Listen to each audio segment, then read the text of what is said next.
Hi, Jenny Goldie from Sustainable Population Australia. Ian, you talked about the need to stabilise population and reduce overall impact of humans on the Earth. But I'm wondering, in light of climate change, where we're heading for 4 degrees, and many people like Ian Dunlop are saying a world of 4 degrees is a world of 1 billion people rather than 7 billion. And also on another issue, peak oil is going to severely impact on our ability to maintain a complex society. I'm wondering whether degrowth shouldn't come into population as well rather than just stabilise. The short answer is yes. I think if you're realistic about climate change, the human population is going to get smaller. And the question is whether that reduction will be achieved through widespread misery or through purposive action. And every step we can take now to reduce the scale of the human population, to limit growth, is limiting the scale of misery that climate change and peak oil will visit upon our descendants. I mean, it's not rocket science. We know what correlates with a low birth rate is women being educated, women being secure, and women being substantially in control of their fertility. And I think it's nothing short of a scandal that our overseas aid has for 20 years been in retreat from helping poorer countries in our area to achieve limitations in their birth rate. And we're hardly encouraging the situation by having governments that want to bribe women to have more children, as if it was a desperate need for Australia to produce more. Okay, so I've got a question here, and then that gentleman next. Before my question, I just say that my name's Shane Turnbull. I was at the Degrowth Conference in Leipzig last month, and there were 3,000 people there. And when I raised the question about the plague of people on the planet, they all denied it, and we're not overpopulated. My question is from Robert Costanza, said that the pricing mechanism doesn't reveal external costs. May I suggest there's even a more important defect in the market system, and that is it doesn't define the relative values of natural resources. And because the money system cannot be defined in terms of any one or more real goods or services. So my question is, how do we explain to the world that the present official money we use around the world is not fit for purpose for allocating real resources on a sustainable basis, because it's not tethered to anything real, and it has this magical ability to increase exponentially with this magical thing called interest, where Keynes suggested we should have negative interest rate money and we should have it tethered. How do we sell that idea? Okay, thanks for that question. By the way, I'm not an economist. My background is in systems ecology, so I'm a systems person. I took economics as a foreign language. It's part of my, literally. And I think I got enough of it to be inoculated to the disease, but I didn't quite catch the disease. But as I said, the market is simply an institution that we've created. It's part of our social capital. It's not God, and it's certainly not anywhere near perfect. In fact, it's so far out these days that it's causing significant problems with how we allocate resources. And I think we basically need to refocus on what is the ultimate goal that we're pursuing in the end anyway, which is human well-being. And as I said, human well-being comes partly from the consumption of marketed goods and services, but that tapers off after a certain point. And it's certainly not as important in many societies these days as other things, as social and natural capital. So I think we can point that out, and we can sort of make that much more apparent in the accounting that we do, and don't rely so much on just marketed production and consumption as we do now. But maybe I should add too that I think we're talking a lot about all of the problems that we all recognize and have been recognized since at least the 70s. I guess the question is, why does reiterating those problems fail to get any sort of movement in the right direction? And I would like to propose that we really do need to think about this as a social addiction. as a social trap. And there's a whole different strategy that is required, I think, to get beyond simply pointing out the problems, which I think are well known, but they're not having the impact, and actually getting some therapy to move beyond the problems. The old joke about how many psychiatrists does it take to change a light bulb, and the answer is only one, but the light bulb has to really want to change. And when we talk about dialogue, I think we need to have the dialogue not just among ourselves. I mean, we certainly agree that there is a problem. We're the psychiatrists. We can see that the patient has a problem. But, just convincing ourselves more and more that the patient has a problem and the problem's getting worse doesn't help the patient. So how, and I don't have an answer for this, but I think the challenge is really how do we have a dialogue with the patient in a form that can actually, make a difference. And it's going to take therapy. I don't think we know how to do this kind of therapy, but it's going to be a different kind of approach, I think, if we really want to solve this problem. And I don't think we should be fatalistic and say that it's all a done deal and we might as well just acknowledge that the world is going to collapse. I think it certainly could. Our patient could certainly die. But we want to do everything we can to prevent that from happening. And so we have to be creative in how we approach this problem. I think much more creative than we have been. Okay, I've got... I'll just add, I look forward to the day when our current Prime Minister stands up before us and says, "My name's Tony Abbott, I'm a growthaholic." Great. So I've got a question there, one at the front, and then there was one behind you. Oh, okay. Yeah. So just this gentleman here first, please. Great. Thanks very much. Chris Wright, University of Sydney. I had a question for Robert. One of the things that's just struck me in the discussions this morning has been fantastic, but a relative lack of consideration of the sort of political economy of the current sort of environmental problems we're facing. And your graphs really clearly demonstrate the impact of neoliberal capitalism post-late 70s in terms of that disconnect between GDP and GPI. And you cited the example of Puma. I mean, Puma actually did the calculations, as I understand it, in terms of their environmental impact. They really quickly realised they weren't actually making a profit on any of their products. So my question, I guess, is there a danger in valuing / pricing nature that what we end up with is a corruption of nature further within a sort of a market logic, that the non-marketised sector becomes part of the marketised sector? And I'm thinking particularly of George Monbiot's critiques in The Guardian that we neglect often the power and politics behind a lot of this process, and that there are very powerful vested interests in this economy that are concerned with sort of bringing nature into value creation, so to speak. I think George Monbiot's argument was stupid. And in fact, I think it's based on a misperception, and he's equating valuation of the environment with privatization. The real problem is privatization, not valuation. And as I said, valuation is something we're doing all the time anyway. This is not something you're going to avoid. Every time we make a decision that affects the environment, we are, in essence, implicitly valuing it. That's not the problem. The problem is, and I think this is what he was really getting at, is trying to privatize the commons, which we shouldn't do because they're not rival resources, they're not excludable resources, they're common assets. I think the challenge there is coming up with institutions that are more analogous to the kinds of institutions and the institutional design that Elinor Ostrom, articulated. And she was a Nobel Prize winner in economics, but she talked about how traditional cultures manage common resources, and there's a set of principles that are required. One modern manifestation of that is this idea of a common asset trust. So if you think of the atmosphere as something that governments need to take seriously, what's called the public trust doctrine. There's a good book by Mary Wood, an environmental lawyer, called Nature's Trust. So we need to think of these common assets as assets that need to be held in trust for current and future generations. That doesn't mean they're not valuable. It means they're actually more valuable, as we point out, than some of the things that are traded in markets. And we shouldn't confuse the two. And I think that's been part of the problem. And at the same time, we need to estimate, how valuable are they exactly?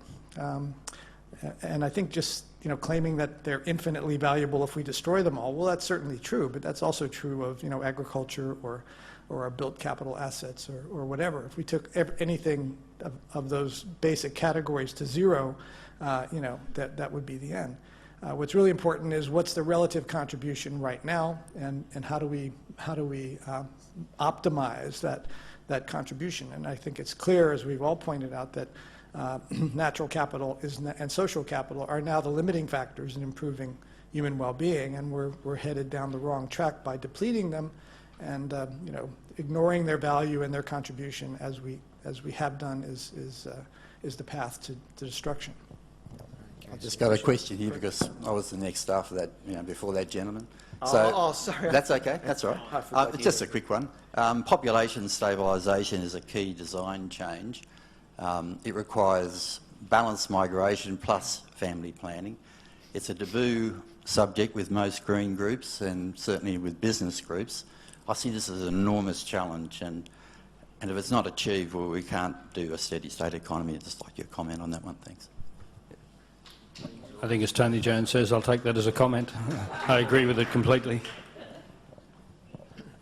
Again, I think what's also been pointed out this morning already is that these things are not unconnected. So you're not going to address the population growth issue without addressing the consumption growth with the growth economy, the whole sort of paradigm of we just need to increase both population and consumption. I think once we've changed that, once we've got the light bulb to recognize that it wants to change, I think the solutions are fairly obvious and fairly simple on both sides. I mean, we could technically we could switch to renewable energy, I think, with not much problem and fairly quickly if we simply, charged fossil fuels the full cost of what they're doing with taxes and remove the subsidies. I mean, that would switch overnight. Especially given the lowering cost of solar and wind. Population, I think, and there's a paper we published in Solutions that showed that if you just eliminated the unplanned pregnancies in the world, population would stabilize fairly quickly. And we know how to do that. I mean, it's just information, education, particularly of women, accessibility of condoms. This is not, in any sense, rocket science. I think the key thing is to change the goal and change the vision of what it is we're trying to achieve. And one way to do that, I think, and I didn't get quite to the end of the therapy discussion, but it turns out that you need to have a positive vision that's relatively well shared among people in order to get these kinds of movements. How do you generate that? Well, one way is to put that vision out there, but another way is what's called scenario planning, which I'm sure you guys are familiar with. We're working now on a project to do a set of scenarios for Australia, but then to take those scenarios and put them out for a public opinion survey and get the public to think about this idea that there are alternative futures. These are plausible futures, one of which is the more sustainable one that we're talking about. One is business as usual. There are a couple of other variations. I think if you put those visions in front of people and say, okay, here's some possible futures for 2050. Which one do you prefer? Rank them. Tell us what you like about them. I think we'll be very, very surprised, and the politicians will be very surprised at the results from that survey. I think you'll get a much higher fraction of the population who really don't want to go in the direction that we're going if they could see the picture painted. They would really prefer to go to a world that is much closer to what we're talking about. And if you could bring that information back into the political process, I think it is sort of a waste of time trying to convince Tony Abbott to change his worldview. But I think if we could get the population to put the appropriate pressure, change who they elect, and change the kind of pressure that they put on politicians to do things, I think that could have a real impact. Can I just add one comment? The Sunshine Coast did an exercise like that, a community involvement in looking at alternative futures, and basically 90% at the final meeting, which was about 3 times the size of this one, 90% voted for a future in which the population is stabled, natural resources are maintained, good public transport links the small interlinked communities to resources that can only be provided on a one-per-city basis. And the elected councillors shook their head and said, but that's not compatible with our growth model. And Okay, I've got two more questions. Just down at the front Well, here. And but I think what we really need is, in democracy really should be about having this discussion about what kind of future we want. And it is not reality now, but it could be reality if we implement that sort of process for having the discussion. Right now, people don't think there is any option. You know, they think we're just on a certain path, and the best thing you can do is try to, do your own thing and do what you can. But I think you can, if we can convince people of anything, and this is, I think, the analogy for society with what works for individual therapy for addicts. You have to engage in a serious dialogue about what the future could look like. What are alternative goals? Where could people be later? And also show that world, unlike the rhetoric that they're hearing from the conventional worldview. Well, we can't do that because that's returning to the Dark Ages, and there is no alternative to the current model. We have to show that there is an alternative, and it's actually much better. And I think that could stimulate a huge amount of change. And Ian, you pointed out some historical changes in society that nobody thought was ever going to happen. But they happened for similar kinds of reasons. People were convinced that there was a better world. The world would be better without slavery. The world would be better with universal suffrage. The world would be better with less smoking. I don't think it's impossible. I'm going to move on to more questions, Bob, before I get lynched. So I've got two more and one at the back, and I think you'll have to be the last one. I don't know if you've noticed, but a lot of the triggers have been happening in the 1970s, right? Which is the time when money was decoupled from gold. And a lot of...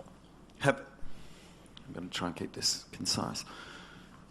Have any of you looked at how you can shift status to the qualities that you're after, and then incentivize the change? Because while you're looking at it on the levels that you are, okay, it's wonderfully academic and we need that, but I'm a guy who is looking at the latest advertisement. How am I going to know that it's cooler for me? I'm sorry to say that, but I go to media conferences, and it's amazing how incredibly bright these people are to tell me to buy a Canon camera. They build culture. I mean, I've heard them say this. I'm suggesting, if you build the coolness to do what you're doing and the status behind it, at the moment, all our status is built on a quantitative measure, which is called money. You're looking at money to try and get out of where you are. I don't see how that's going to function. So are you looking at incentives, qualitative incentives, that show people, as you're saying, it's better and cooler, that you can be more yourself by collaborating, being educated, empowering women, which is extraordinarily important, and any of that stuff?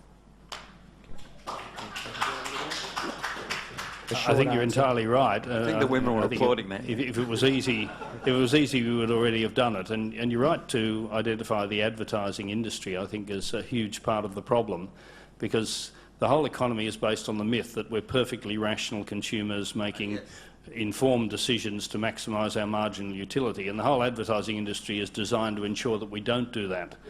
I think Richard Eckersley suggested that the 7 deadly sins, pride, lust, greed, envy, sloth and so on, have been repackaged as the marketing imperatives of the modern world. And they're used very effectively. I think Clive Hamilton's lovely phrase was to encourage us to spend money we don't have to buy things we don't want to impress people we don't like. I mean, the whole consumption is promoted by irresponsible advertising. And you're right that the sustainable future we envisage can only happen if we break the stranglehold of advertising. And I think one of the most important single policy changes we could make is to say that advertising is not a tax deduction. In fact, we will have penal rates of taxation on advertising actively to discourage businesses from using it. But I don't think there's any simple solution. Do you want to have a go? Just briefly, I think you're right to say that we're status apes, and I guess the talks later on by Richard Wilkinson, the video talks, and also by Eric Asadurian will get back to that sort of relationship to some extent. But yeah, I think we do have to realise the importance of status, which is really we are an intention, as you know, Wilkinson and Pickett point out in the spirit level, we are intentionally social species, and that's why we also have a session tomorrow on ethics and equity to talk about that aspect of equity. So can we just say that? I've got one more question at the back. Let me just say one thing about that too, but you know. And that'll be it. And that'll be it? Yeah. All right, never mind. Go on, you've got 30 seconds, Bob. No, go ahead. All right. Right, final question, then you can have lunch. I've just got a pretty simple question. I might get a more complex answer. But I'm just wondering, is neoliberalism compatible with a steady state economy? No. All right, I'll follow. Given that the answer is so simple, I'll follow up with another question. If it's not compatible, should we be framing this debate in terms of neoliberalism and social democracy? Well, I guess the next session's on capitalism and the steady state economy. Are they uneasy bedfellows? So that's going to get partly to that aspect. But my simple answer again is no in its current form. But I mean, yeah, sure, we need markets, but we need markets that are actually under control for social reasons. Yeah, and you know, Oreskes and Conway or Karen Higgs in Collision Course document the way in which the market system has been corrupted by powerful interests, and we simply cannot allow that to continue. I think the critical thing is to get back to what Adam Smith was pointing out in 1776, for crying in a bucket. I mean, it's not modern thinking that markets only work efficiently if governments regulate to ensure that market power is not abused. And governments all around the English-speaking world have been out to lunch for 30 years, seduced by the orchestrated bullshit of the Chicago School of Economics.